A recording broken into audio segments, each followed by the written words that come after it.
On continue avec la méthode. Équilibre en milieu basique. Acide alors, cette fois-ci avec l'exemple d'un ion Cr2O7 qui donne Cr3+. C'est un exemple très courant. On va équilibrer ça comme il y a H+ ici, donc c'est un milieu acide. De toute façon, on n'a pas encore appris comment équilibrer un milieu basique. On applique la règle, on va déjà équilibrer l'hétéroatome. Ici, l'hétéroatome, c'est Cr. On a combien de Cr? On a 2 Cr ici, on a un seul de l'autre côté. Donc, pour l'équilibrer par tâtonnement, je mets 2 ici. Je mets 2 ici. Et après, qu'est-ce que je fais? Eh bien, je vais équilibrer la quantité d'oxygène. J'ai combien d'oxygène ici? J'ai un seul, 7 oxygène ici et pas d'oxygène de l'autre côté. Donc, je vais ajouter H2O de l'autre côté, mais combien? Je vais ajouter 7 H2O.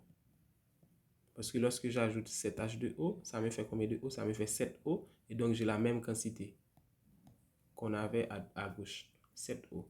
Et donc, maintenant, ça fait combien? En ajoutant ces 7 molécules de H2O, ça me fait 14 H.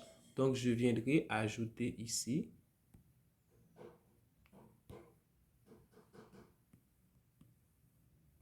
je viendrai ajouter ici 14 H+.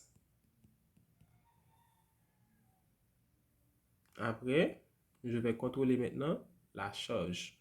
Combien de charges qu'on a ici? Ici, on a plus 14 ici, 14 fois 1, on a moins 2 ici. Et donc, ça nous fait plus 12 comme charge.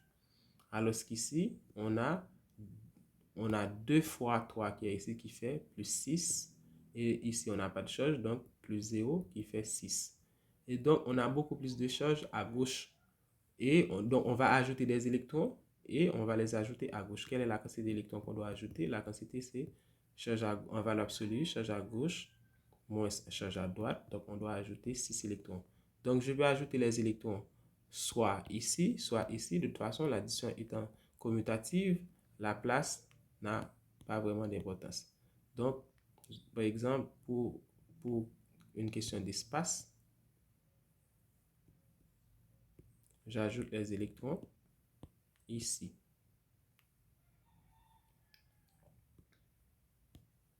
Les 6 électrons, je les ajoute ici. Et si vous vérifiez, vous allez voir que l'équation, elle est tout à fait équilibrée. Maintenant, l'autre type d'équilibre, c'est équilibre en milieu basique. Pour équilibre en milieu basique, c'est quasiment les mêmes règles, sauf que on va avoir des petites différences. Quelles sont ces différences? Pour équilibre en milieu, cette fois-ci, basique. Eh bien, déjà, on va équilibrer les hétéroatomes comme dans l'équilibre en milieu acide. Après, on va ajouter une quantité de H2O, non pas là où il y a déficit, mais là où il y a excès de préférence en oxygène. Ça paraît un peu contradictoire, mais c'est ainsi. On ajoute H2O là où il y a excès en oxygène et on va ajouter cette fois-ci non pas des ions H+, mais des ions OH- de l'autre côté. Donc, c'est quasiment les mêmes règles, sauf qu'à la place de H+, on a H2O, à la place de excès, de déficit, on a excès. Donc, appliquons tout ce qu'on vient de dire là, avec le même exemple MnO4- qui donne Mn2+. Donc, pour équilibrer cette équation-là, qu'est-ce qu'on fait? Déjà, l'hétéroatome est équilibré. Donc, on va ajouter H2O là où il y a excès. Il y a excès à gauche parce qu'à gauche, on a 4 oxygènes, à droite, on n'en a pas. Il y a un excès de 4, donc on va ajouter 4 H2O ici. Lorsque je fais ça, ça me fait apparaître 8 H. Et donc, je vais ajouter, comme dit là, des OH- de l'autre côté. Donc, j'ajoute 8 OH-. Maintenant, lorsque je vais contrôler, j'ai mon équation elle est équilibrée en masse ici. Pour quelle raison? J'ai un seul Mn ici, un seul Mn ici, j'ai 8 H ici et 8 H ici, j'ai 4O ici, 4O ici, ça fait 8O. J'ai 8O là, donc ça fait 8O également. Donc mon équation, elle est équilibrée en masse, mais pas encore en charge. Maintenant, vérifions la charge. Pour la charge, on a moins 1 ici. H2O, c'est une molécule, ça n'a pas de charge. Donc, moins 1 plus 0, ça fait moins 1. De l'autre côté, on a plus 2 ici. Et ici, on a 8 fois moins 1 qui donne moins 8. Et donc, ça fait moins 6. Donc, j'ai moins 1 à gauche, moins 6 à droite. Donc, la charge est beaucoup plus positive à gauche. Donc, je vais ajouter des électrons à gauche. Combien d'électrons?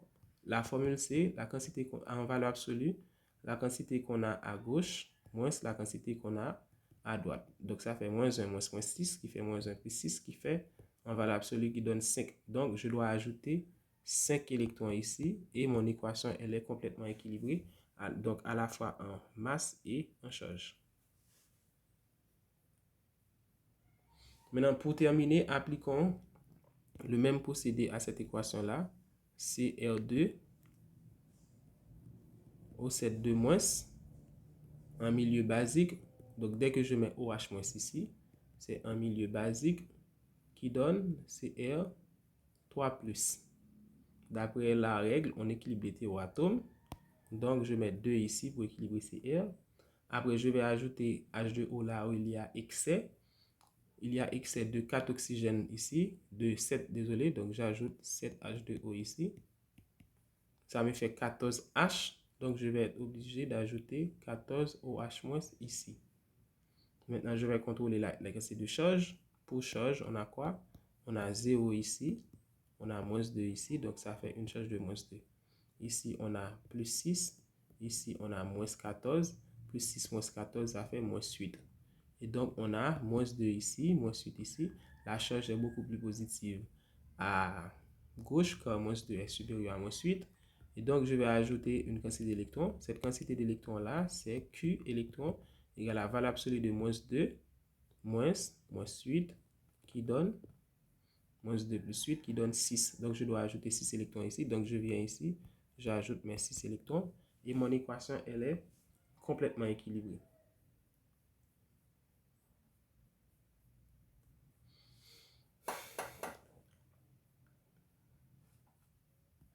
Maintenant, dans les exemples qu'on vient de prendre, il n'y avait toujours pas d'oxygène dans l'un des membres de l'équation. Maintenant, prenons un exemple où il y a oxygène des deux côtés. Par exemple, on a MnO4- qui donne MnO2. Supposons qu'on a équilibré ça en milieu acide. Eh bien, on applique la même règle. On équilibre l'hétéroatome. De toute façon, dans cet exemple-là, l'hétéroatome est déjà équilibré. Et maintenant, on va équilibrer la quantité d'oxygène. On a combien d'oxygène à gauche? On a 4. À droite, on a 2. Donc, on a un déficit de 2 oxygènes de ce côté-là. Comme on a un déficit de 2 oxygènes, d'après la règle en milieu acide, on doit ajouter 2 H2O ici. Maintenant, en ajoutant 2 H2O ici, ça me fait 4H. Donc, du coup, je vais de l'autre côté et je vais ajouter 4H+. Maintenant, mon équation est équilibrée en masse. On vérifie. On a 4H ici. Et 2 fois 2, 4H ici. On a un seul Mn ici. Un seul Mn ici. On a 4O ici. De l'autre côté, on a 2O ici. On a 2O ici. Ça nous fait 4O également. Maintenant, il faut tout simplement équilibrer cette équation en termes de charge. La charge qu'il faut vérifier maintenant. Maintenant, pour la charge, on a combien de charges ici? On a plus 4, moins 1, le moins 1 qui est là. Donc, ça fait plus 3. Et ici, on a 0. On a 0. Donc, ça fait 0. Et donc, on a plus 3 à gauche, 0 à droite. Donc, à gauche est plus positive. Et la quantité d'électrons qu'on va ajouter à gauche, c'est 3 moins 0 qui donne 3. Donc, on vient ici pour question d'espace. Je vais effacer ça. Et donc, j'ajoute 3 électrons ici. Et là, mon équation, si vous vérifiez, mon équation, elle est complètement équilibrée.